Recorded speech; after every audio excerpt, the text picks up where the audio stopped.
Ayon po sa Pag-asa, umiiral ngayon ng easterly o mainit na hangin na nagmumula sa dagat Pasipiko sa silangang bahagi ng ating bansa. Pansamantala namang hindi mararamdaman ang hanging amihan o northeast monsoon pero posibleng bumalik sa weekend o sa susunod na linggo. Wala rin pong inaasahang low pressure area o bagyo hanggang po sa matapos ang linggong ito.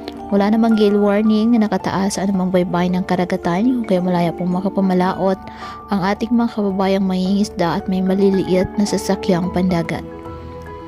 Kahit maliwalas ang panahon ngayong araw sa malaking bahagi ng bansa, asahan pa rin po ang mga localized thunderstorms at isolated rain showers sa silangang bahagi ng bansa.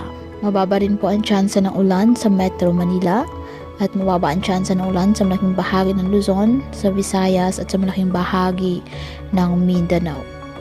May ilang lugar sa Mindanao ang makakaranas po ng mahina hanggang katamtamang mga pag-ulan.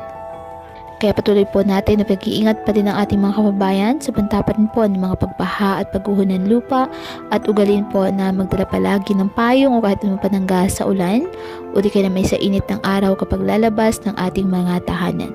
At yan po muna ang update sa lagay ng panahon ngayong araw. Muli patuloy po tayo na mag-ingat at palaging tandaan, God loves you. Stay safe and God bless.